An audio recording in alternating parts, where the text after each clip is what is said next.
அகவா vision செய்திகளுக்காக ஆனந்தி. விரிவான செய்திகளை காணும் முன் இன்றைய முக்கிய செய்திகள். ரவுடிகள் வீடுகளில் போலீசார் அதிரடி சோதனை, 50 பேர் கைது. புதிய பேருந்து நிலையத்திற்கு ராஜீவ்காந்தி பெயர் வைக்காவிட்டால் போராட்டம், முன்னாள் முதலமைச்சர் நாராயணசாமி எச்சரிக்கை. வக்பு திருத்த சட்டத்தை திரும்ப பெற கோரி பேரணி, அனைத்து பள்ளிவாசல் நிர்வாகிகள் இஸ்லாமியர்கள் பங்கேற்பு. புதுவை கம்பன் கழகம் சார்பில் 58வது கம்பன் விழா 9ஆம் தேதி தொடங்குகிறது. இனி விரிவான செய்திகள். ரவுடிகளின் வீடுகளில் போலீசார் இன்று அதிகாலை நடத்திய சோதனையில் 50க்கும் மேற்பட்ட ரவுடிகள் கைது செய்யப்பட்டுள்ளனர். புதுச்சேரியில் ஆபரேஷன் திரிசூல் என்ற பெயரில் முதுநிலை காவல் கண்காணிப்பாளர் கலைவாணன் தலைமையில் புதுச்சேரி வடக்கு, கிழக்கு, மேற்கு, தெற்கு ஆகிய 4 பகுதிகளிலும் அந்தந்த சரக கண்காணிப்பாளர்களுடன் போலீசார் இன்று அதிகாலை முதல் ரவுடிகள் வசிக்கும் பகுதிகளில் அதிரடி சோதனையில் ஈடுபட்டனர். அப்போது ஊருக்குள் நுழைய தடை விதிக்கப்பட்ட ரவுடி மற்றும் பிடிவாரண்ட் பிறப்பிக்கப்பட்ட ரவுடிகள் யாரேனும் வீடுகளில் தங்கி உள்ளனரா, கஞ்சா போன்ற போதைப் பொருட்கள் ஏதேனும் பதுக்கி வைக்கப்பட்டுள்ளதா, வீட்டில் வெடிகுண்டு, வீச்சரிவாள் போன்ற பயங்கர ஆயுதங்கள் ஏதேனும் உள்ளதா என்பவை குறித்து சோதனை நடத்தப்பட்டது. அது மட்டுமன்றி புதுச்சேரி முழுவதும் கஞ்சா மற்றும் போதைப் பொருட்கள் விற்பனை அதிகரித்துள்ள நிலையில் சிறப்பு அதிரடிப்படை மற்றும் போதைப் பொருள் தடுப்பு பிரிவினரும் இந்த சோதனையில் ஈடுபட்டனர். இந்த சோதனையில் 60க்கும் மேற்பட்ட ரவுடிகளை கைது செய்த போலீசார் அவர்களிடம் விசாரணை நடத்தி வருவதாக கூறப்படுகிறது.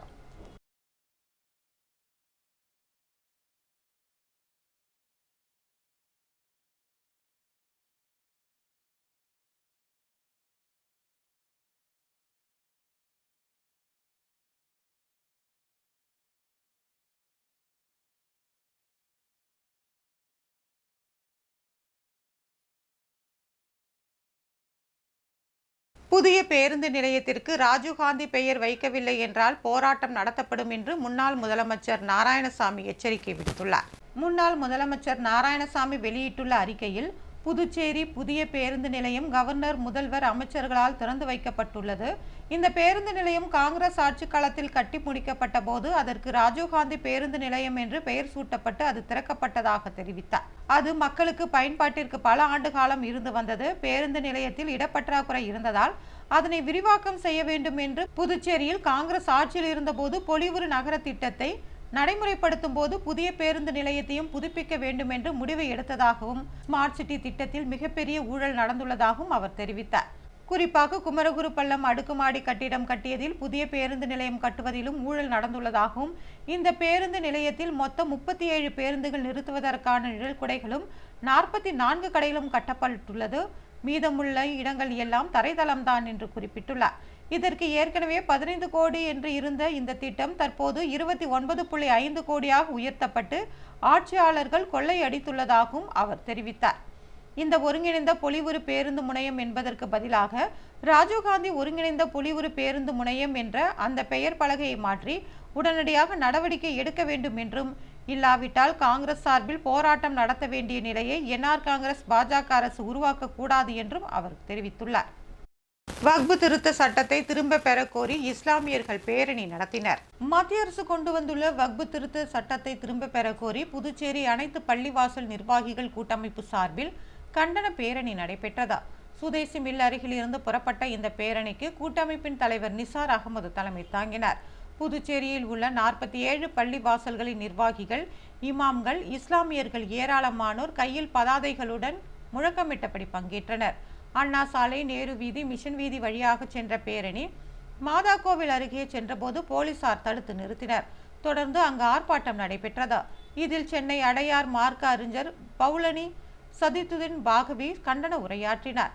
காங்கிரஸ் மாநில தலைவர் வைத்திலிங்கம், முன்னாள் முதலமைச்சர் நாராயணசாமி, சட்டமன்ற உறுப்பினர் நேரு என்கிற குப்புசாமி, முன்னாள் அமைச்சர் ஷாஜகான், திமுக சார்பில் தலைமை பொதுக்குழு உறுப்பினர் கோபால், மார்க்சிஸ்ட் கம்யூனிஸ்ட் ராமச்சந்திரன், விடுதலை சிறுத்தை கட்சி தேவபொருளன் உள்ளிட்ட பலர் கலந்து கொண்டனர்.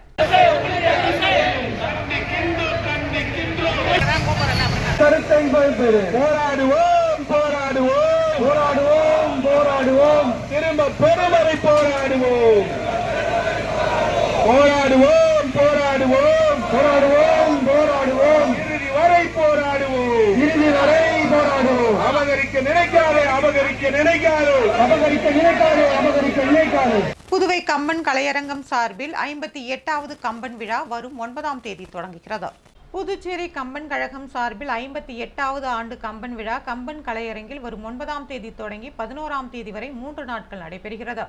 9ஆம் தேதி காலை 9:15 மணிக்கு நடைபெறும் தொடக்க விழாவிற்கு தேசிய மனித உரிமைகள் ஆணைய தலைவரும் ஓய்வு பெற்ற உச்சநீதிமன்ற நீதிபதியுமான ராமசுப்பிரமணியன் தலைமை தாங்கிறார். விழாவில் கவர்னர் கைலாஷ்நாதன், கம்பன் கழக புரவலரான முதலமைச்சர் ரங்கசாமி, சபாநாயகர் செல்வம், அமைச்சர்கள் நமச்சிவாயம், லட்சுமி நாராயணன், தேனி ஜெயக்குமார், திருமுருகன், சாய் சரவணகுமார், வைத்திலிங்கம் எம்பி மற்றும் சட்டமன்ற உறுப்பினர்கள் பங்கேற்கின்றனர். அன்று மாலை 5 மணிக்கு நடைபெறும் கவியரங்கத்தில் முன்னாள் முதலமைச்சர் நாராயணசாமி சிறப்புரையாற்றுகிறார். 6:30 மணிக்கு சப்தகிரி சிவக்கொழுந்து ராமலிங்கம் சகோதரர்கள் அறக்கட்டளை சார்பில் ஒப்பற்ற தியாகம் செய்தவர் என்ற தலைப்பில் பட்டிமன்றம் நடைபெறுகிறது. அறக்கட்டளை நிறுவனர் சப்தகிரி ராமலிங்கம் எம்எல்ஏ முன்னிலை வகிக்கிறார். கடைசி நாளான 11ஆம் தேதி சிந்தனை அரங்கம் தனியுரை நடைபெறுகிறது.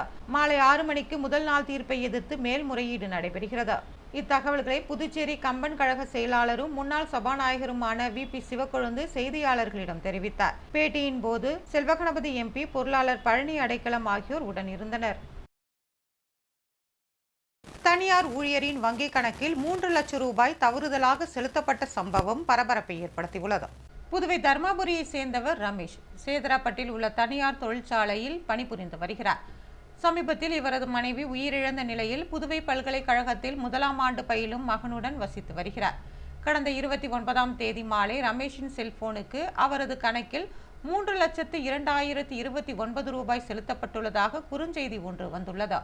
இதில் அதிர்ச்சியடைந்த ரமேஷ் மறுநாள் காலை கணக்கு வைத்துள்ள இந்தியன் வங்கியின் கிளை மேலாளரை நேரில் தொடர்பு கொண்டு பணம் செலுத்தப்பட்டது தொடர்பாக தகவல் தெரிவித்துள்ளார். உடனடியாக அவரது வங்கி கணக்கை ஆய்வு செய்தது அரசின் கருவூலத்தில் இருந்து பணம் பரிமாற்றம் செய்யப்பட்டது தெரிய வந்தது. தொடர்ந்து ரமேஷ் கருவூல அதிகாரிகளிடம் தகவல் தெரிவித்ததை அடுத்து அவர்கள் ஆய்வு செய்தபோது பொதுப்பணித்துறை ஒப்பந்ததாரர் ரமேஷ் என்பவருக்கு செலுத்த வேண்டிய தொகையை தவறுதலாக தொழிலாளி ரமேஷின் கணக்கில் செலுத்தப்பட்டது தெரிய வந்தது. பின்னர் வங்கியில் தகவல் தெரிவிக்கப்பட்ட நிலையில் தொழிலாளி ரமேஷின் வங்கி கணக்கில் செலுத்தப்பட்ட தொகை மீண்டும் அரசின் கருவூலத்திற்கு செலுத்தப்பட்டு பின்னர் ஒப்பந்ததாரர் ரமேஷின் கணக்கில் செலுத்தப்பட்டது. வறுமையில் கஷ்டப்பட்டாலும் தவறுதலாக வங்கி கணக்கில் செலுத்திய 3 லட்சம் ரூபாயை உடனடியாக நேர்மையான முறையில் வங்கியில் திருப்பி செலுத்திய ரமேஷின் செயலுக்கு வங்கி மற்றும் கருவூல அதிகாரிகள் பாராட்டுகளை தெரிவித்தனர். நேற்றே அந்த பணத்தை டிஎட்டோட அதிகாரியுடைய வழிகாட்டுதலோடு என்னுடைய வங்கி கணக்கில் அந்த பணத்தை யாருக்கு போய் சேருமோ அந்த வங்கி கணக்கு பணத்தை செலுத்தி விட்டேன். அதுக்கு நான் சான்றிதழ் என்கிட்ட இருக்கு. அனைத்திந்திய ஜனநாயக மாதர் சங்க மாநாட்டில் முக்கிய தீர்மானங்கள் நிறைவேற்றப்பட்டன. அனைத்திந்திய ஜனநாயக மாதர் சங்கத்தின் புதுச்சேரி நகர கமிட்டி 2வது மாநில மாநாடு சரஸ்வதி மஹாலில் நடைபெற்றது. நகர கமிட்டி தலைவர் லலிதாம்பிகை, பொருளாளர் நேந்திராவதி, துணைத் தலைவர் மீனாட்சி ஆகியோர் தலைமை தாங்கினர். மீனாட்சி, மீன்விழி, லலிதா, வந்தனா ஆகியோர் முன்னிலை வகித்தனர். மாநாட்டை மாநில பொருளாளர் மாரிமுத்து தொடக்கி வைத்தார். வேலை அறிக்கையை ஜானகி செல்வமணி முன்வைத்தார். இந்த மாநாட்டில் புதுச்சேரியில் பெண்கள் பணிபுரியும் இடங்களில் பாலியல் புகார் கமிட்டிகளை உடனடியாக அமைக்க வேண்டும். பள்ளி சிறுமிகள் முதல் பெரியவர்கள் வரை தினந்தோறும் பாதிப்புக்குள்ளாகும் போதை கலாச்சாரத்தை கட்டுப்படுத்த வேண்டும். மாதர் சங்க போராட்டத்தினால் திறக்கப்பட்ட ரேஷன் கடைகள் மூலம் தற்போது வழங்கி வரும் அரிசியோடு மற்ற அத்தியாவசிய உணவுப் பொருட்களையும் வழங்க வேண்டும். புதுச்சேரி அரசு சாராய ஆலையை திறப்பதற்கு பதிலாக மூடப்பட்ட 3 பஞ்சாலைகளை திறந்து பெண்கள் மற்றும் இளைஞர்களுக்கு வேலை வாய்ப்பினை வழங்க வேண்டும் என்பன உள்ளிட்ட தீர்மானங்கள் நிறைவேற்றப்பட்டது. மாநில தலைவர் முனியம்மாள், செயலாளர் இளவரசி, மாநில துணைத் தலைவர் சத்யா, துணை செயலாளர் உமாசாந்தி, லலிதா, ஆரோக்கியமேரி, வேம்பு, வான்மதி, சிவசங்கரி உள்ளிட்ட பலர் இதில் கலந்து கொண்டனர்.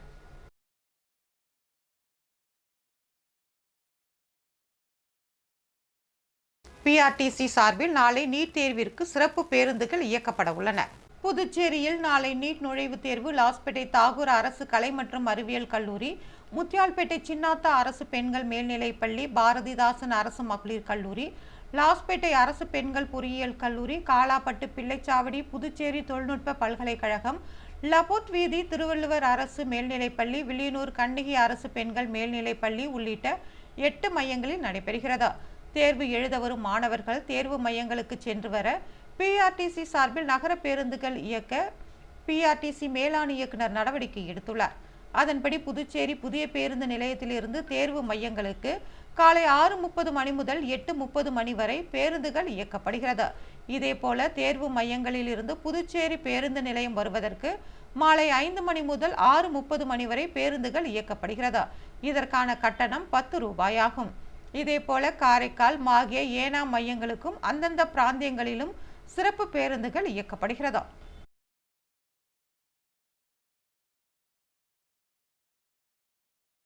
நீட் எக்ஸாம் ப்ரிப்பேர் பண்ணியிருப்பீங்க. ஆனால் இப்போ இந்த நீட் எக்ஸாமுக்கு போகிறதுக்கு என்னென்ன கொண்டு போகணும், அதோடைய ட்ரெஸ் கோட் என்ன அப்படிங்கிறத இன்ஃபர்மேஷன் தான் சொல்ல போகிறேன். மொத்தமாகவே நீங்கள் 4 விஷயங்கள் மட்டும்தான் நீட் எக்ஸாம் சென்டருக்கு உள்ள அலோடு. ஃபர்ஸ்ட் வந்து அட்மிட் கார்டு, ஹால் டிக்கெட், உங்களுடைய நீட் அட்மிட் கார்டு. அந்த நீட் அட்மிட் கார்டு பார்த்தீங்கன்னா சில பேருக்கு 3 பேஜ்லேருந்து 4 பேஜ் கூட இருக்கலாம். அதில் முதல் பேஜில் உங்களுக்கு 3 பாக்ஸஸ் இருக்கும். சம்டைம்ஸ் அது வந்து பிரிண்ட் அவுட்ல செகண்ட் பேஜில் கூட வரலாம். அந்த 3 பாக்ஸில் வந்து பார்த்தீங்கன்னா ஒரு பாஸ்போர்ட் சைஸ் ஃபோட்டோவை ஒட்டிக்கணும். அந்த பாஸ்போர்ட் சைஸ் ஃபோட்டோ வந்து நீங்கள் அப்ளிகேஷன் போடும்போது என்ன ஃபோட்டோ அனுப்பிச்சு அப்லோட் பண்ணியிருந்தீங்களோ, அதாவது அதில் நேம் இருக்கலாம், நேம் இருக்கிற மாதிரி நீங்கள் அப்லோட் பண்ணியிருந்தீங்கன்னா அதே ஃபோட்டோ, நேம் இல்லாத மாதிரி இருந்தாலும் அதே ஃபோட்டோ, எந்த ஃபோட்டோவை நீங்கள் நீட் அப்ளிகேஷன் போடுறப்போ அப்லோட் பண்ணியிருந்தீங்களோ same photo to be pasted. அடுத்தது உங்களுடைய லெஃப்ட் ஹேண்ட் தம் இம்ப்ரெஷன். 3வது பாக்ஸில் சிக்னேச்சர்னு இருக்கும், அது இங்கே போடக்கூடாது. நம்ம எக்ஸாம் ஹாலில் இன்விஜிலேட்டர் முன்னாடி தான் போடணும். இப்போ 2வது பேஜ்ல பாத்தீங்கன்னா ஒரு பெரிய பாக்ஸ் இருக்கும். அந்த பெரிய பாக்ஸ்ல வந்து பாத்தீங்கன்னா போஸ்ட் கார்டு சைஸ் போட்டோகிராஃப், 4 இன்ச்சுக்கு 6 இன்ச்சு போஸ்ட் கார்டு சைஸ் போட்டோகிராஃப் ஒட்டுறதுக்கு ஒரு இடம் இருக்கும். அதுல சேம் போட்டோ, நம்ம அப்ளிகேஷன் போடுறப்போ என்ன போட்டோ அப்லோட் பண்ணுமோ அதே போட்டோவை அங்க பேஸ்ட் பண்ணிக்கணும். அதுலயும் சைன் பண்றதுக்கான ஒரு பாக்ஸ் இருக்கும். அந்த சைனும் நீங்க இங்க போடக்கூடாது. இன்விஜிலேட்டர் சைனும் உங்களோட சைனும் எக்ஸாம் ஹால்ல தான் நடக்கணும். ஸோ இந்த செட், அது கூட ஒரு இன்ஸ்ட்ரக்ஷன்ஸ் இருக்கும். ஸோ இதுதான் வந்து ஒரு admit கார்டோடைய set, 3 pages to 4 pages. இது கண்டிப்பா எடுத்துக்கணும். அடுத்தது ஒரு வேலிட் ஐடி ப்ரூஃப். ஸோ பேசிக்கலா எல்லாருமே ஆதார் கார்டு அப்டேட் பண்ணியிருப்பீங்க நீட் அப்ளிகேஷன் அப்லோட் பண்றதுக்கு. ஸோ அந்த அப்டேட் பண்ண ஆதார் கார்டு எடுத்துட்டு போங்க. இன்கேஸ் யாராவது ஆதார் கார்டு அப்டேட் பண்ணலையோ இல்லை ஆதார் கார்டில் ஏதாவது ஸ்பெல்லிங் மிஸ்டேக் இருந்ததுன்னா ஒரு கிராஸ் வெரிஃபிகேஷனுக்காக உங்களுடைய 10th மார்க் ஷீட் எடுத்துக்கோங்க. 3வது பார்த்தீங்கன்னா ஒரு additional passport size photograph. So நம்ம ஒட்டுனது இல்லாம அடிஷ்னலா ஒரு பாஸ்போர்ட் சைஸ் போட்டோகிராஃபும் எடுத்துக்கணும். 4வது ஒரு டிரான்ஸ்பரண்ட் வாட்டர் பாட்டில். ஸோ ஒரு நார்மல் வாட்டர் பாட்டில் வாங்கி அதில் கவர் இருந்ததுன்னா பிரிச்சுக்கோங்க. டிரான்ஸ்பரண்ட் வாட்டர் பாட்டில் மட்டும்தான் அலோடு. ஸோ இந்த 4 விஷயங்கள் மட்டும்தான் நீட் எக்ஸாம் சென்டருக்குள்ள எடுத்துட்டு போறதுக்கான அலோட். அடுத்தது பார்த்தீங்கன்னா ட்ரெஸ் கோட். ஸோ இப்போ ட்ரெஸ் கோட் ரொம்ப சிம்பிள், ரொம்ப பிளெயினான ட்ரெஸ் தான் போட்டுட்டு போகணும். எந்த பெரிய பட்டன்ஸும் இருக்கக்கூடாது. பாய்ஸுக்கு காலர் இல்லாம neckless T-shirt allowed, half sleeves மட்டும்தான் அலோடு. ஸோ பேசிக்கலாவே கேர்ள்ஸ் அண்ட் பாய்ஸ் 2 பேருக்குமே வந்து ஆஃப் ஸ்லீவ்ஸ்ல மட்டும்தான், குர்தாவோ டிஷர்ட்டோ எதுவாக இருந்தாலும் ஆஃப் ஸ்லீவ்ஸ்ல மட்டும்தான் அலோடு. அண்ட் அதே மாதிரியே பேண்ட் வந்து ஜீன்ஸ் பேண்ட் நீங்க அவாய்ட் பண்ணிக்கோங்க. நார்மல் காட்டன் பேண்ட் போட்டுட்டு போங்க. பாக்கெட்லெஸ்ஸா இருந்ததுன்னா இன்னும் பெட்டர். ஸோ பேசிக்கலா பாக்கெட்லெஸ் ஒரு cotton pant, normal T-shirt or kurta. Dupatta allowed கிடையாது. அண்ட் எந்த மாதிரியான ஜுவல்லரிஸ் அலோடு கிடையாது. கண்டிப்பா கேர்ள்ஸ் கம்பல், மூக்குத்தி, அதே மாதிரியே முடியிலையுமே கூட பாத்தீங்கன்னா இந்த கிளிப் அந்த மாதிரி ஐட்டம்ஸ்லாம் அலோடு கிடையாது. ஒரு நார்மல் ரப்பர் பேண்ட் போட்டுக்கலாம். ஸோ இது ரொம்ப சிம்பிள். இந்த ட்ரெஸ் கோடையும் இந்த இன்ஸ்ட்ரக்ஷன்ஸையும் ஃபாலோ பண்ணீங்கன்னா நீங்க ரொம்ப பீஸ்ஃபுல்லா ஹோல் ஹார்ட்டடா போயிட்டு அழகா நீட் எக்ஸாம் எழுதலாம். இது எல்லாத்த விட முக்கியமான விஷயம் என்னன்னு பாத்தீங்கன்னா டைமிங். உங்களுடைய ஹால் டிக்கெட்ல உங்களுக்கு ரிப்போர்ட்டிங் டைம்னு இருக்கும். அந்த ரிப்போர்ட்டிங் டைம் என்னவோ, சில பேருக்கு 10:30 இருக்கலாம், 11:30 இருக்கலாம், 1:30 வரைக்கும் கூட இருக்கலாம். ஸோ ஆனா 1:30ங்கிறது கேட் க்ளோசிங் டைம். அந்த 1:31 ஆனா கூட அவங்க உங்களை அலோவ் பண்ண மாட்டாங்க. ஸோ அஸ் அர்லி அஸ் பாசிபிள் உங்க ரிப்போர்ட்டிங் டைம் என்னவோ அதை பார்த்துட்டு நீங்க எக்ஸாம் சென்டருக்கு போயிடுங்க. நீங்க எல்லாருமே இந்த வருஷம் நல்லபடியா நீட் எக்ஸாம் எழுதணும் அப்படிங்கிற ஒரு வாழ்த்துக்களோட நன்றி, விடைபெறுகிறேன். அம்மா மக்கள் முன்னேற்ற கழகம் சார்பில் நலத்திட்ட உதவிகள் வழங்கப்பட்டன. மே தினத்தை முன்னிட்டு உழவர்கரை தொகுதி அம்மா மக்கள் முன்னேற்ற கழகத்தின் மேற்கு மாநில கழக இணை செயலாளர் லாவண்யா தலைமையில் நலத்திட்ட உதவிகள் வழங்கும் நிகழ்ச்சி நடைபெற்றது. இதில் உழைக்கும் தொழிலாளர்களான துப்புரவு தொழிலாளர்கள், சுமை தூக்கும் தொழிலாளர்கள், ஆட்டோ ஓட்டுநர்கள் மற்றும் கட்டிட தொழிலாளர்களை ஊக்குவிக்கும் வகையில் அவர்களுக்கு சால்வை அணிவித்து மரியாதை செலுத்தப்பட்டது. பெண் தொழிலாளர்களுக்கு புடவைகள், அரிசி மற்றும் காய்கறி வகைகளும், ஆண்களுக்கு டிஷர்ட், மாஸ்க், தொப்பி, 5 கிலோ அரிசி உள்ளிட்டவையும் வழங்கப்பட்டது. இந்நிகழ்ச்சியில் தொகுதி செயலாளர் கலியமூர்த்தி, மாநில கழக துணை செயலாளர் முனியன், அம்மா பேரவை செயலாளர் அம்மா பிரகாஷ், வர்த்தக அணி செயலாளர் தனவேல், ராஜ்பவன் தொகுதி செயலாளர் கோட்டீஸ்வரன், இளம்பெண்கள் பாசறை அணி செயலாளர் மகாதேவி உள்ளிட்ட பலர் கலந்து கொண்டனர்.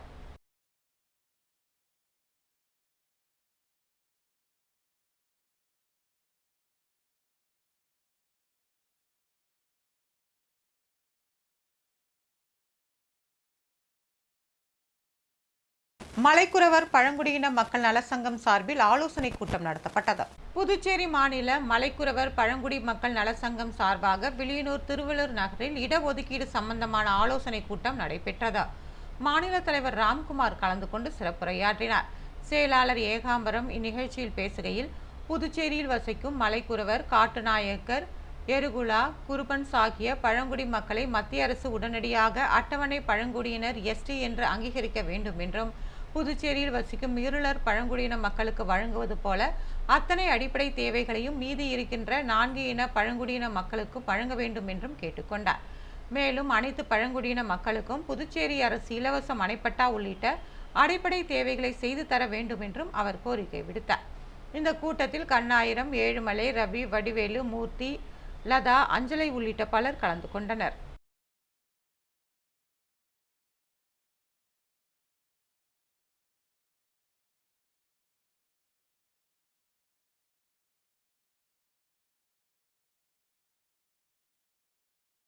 அரியாங்குப்பம் கங்கையம்மன் ஆலய வசந்த விழாவில் ஏராளமான பக்தர்கள் கலந்து கொண்டனர். அரியாங்குப்பம் சுப்பராய பிள்ளை வீதியில் உள்ள ஸ்ரீ கங்கையம்மன் ஆலயத்தின் 19ஆம் ஆண்டு வசந்த உற்சவ விழா நடைபெற்றது. அம்மனுக்கு பால், தயிர், இளநீர், மஞ்சள், சந்தனம் உள்ளிட்ட பல்வேறு பொருட்களால் அபிஷேகங்கள் செய்யப்பட்டது. இதனையடுத்து சிறப்பு அலங்காரத்தில் அம்மன் பக்தர்களுக்கு அருள்பாலித்தார். தொடர்ந்து நண்பகல் பார்சாகை வார்த்தல் நிகழ்ச்சி நடைபெற்றது. இதில் அரியாங்குப்பம் கொம்யூன் பஞ்சாயத்து முன்னாள் சேர்மன் ஆனந்தன் சிறப்பு விருந்தினராக கலந்து கொண்டு சுவாமி வழிபாடு செய்தார். இந்த விழாவில் ஏராளமான பக்தர்கள் கலந்து கொண்டு சுவாமி தரிசனம் செய்தனர். விழாவிற்கான ஏற்பாடுகளை ஆலய நிர்வாக குழுவினர் மற்றும் பொதுமக்கள் செய்திருந்தனர்.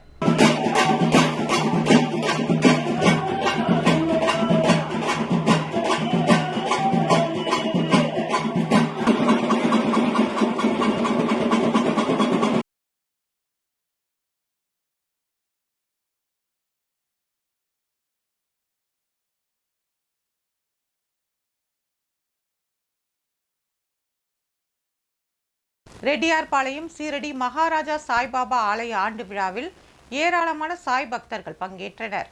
புதுவை ரெட்டியார்பாளையம் நியூ பைபாஸ் ரோட்டில் அமைந்துள்ள ஸ்ரீரடி சாய்பாபா ஆலயத்தின் 17ஆம் ஆண்டு விழா சிறப்பாக நடைபெற்றது. காலை 6 மணிக்கு விக்னேஸ்வர பூஜையுடன் திருக்கோவில் கொடியேற்றம் நடைபெற்றது. தொடர்ந்து கோபூஜை, விக்னேஸ்வர பூஜை, 108 சங்கு அபிஷேகம், கலசாபிஷேகம், கணபதி ஹோமம், மகாலட்சுமி ஹோமம், மங்கள மகா பூர்ணாகுதி ஆகியவை நடைபெற்றது. 108 சங்காபிஷேகம், கலச அபிஷேகம் நடைபெற்று பாபாவிற்கு சிறப்பு அபிஷேக அலங்காரம் மற்றும் தீப ஆராதனை நடைபெற்றது. இதனைத் தொடர்ந்து மதிய ஆரத்தி நடைபெற்றது. தொடர்ந்து பக்தர்களுக்கு அன்னதானம் வழங்கப்பட்டது. மாலை 5 மணிக்கு திருவிளக்கு பூஜையில் ஏராளமான பெண்கள் கலந்து கொண்டனர். இரவு 9 மணிக்கு நடைபெற்ற ஆரத்தியை முடிவடைந்ததும் அன்னதானம் வழங்கப்பட்டது. நிகழ்ச்சிக்கான ஏற்பாட்டினை ஆலய அறங்காவலர் குழுவினர் ஏற்பாடு செய்திருந்தனர். வாரந்தோறும் வியாழக்கிழமை முழுவதும் சிறப்பு வழிபாட்டுடன் அன்னதானம் நடைபெறுகிறது.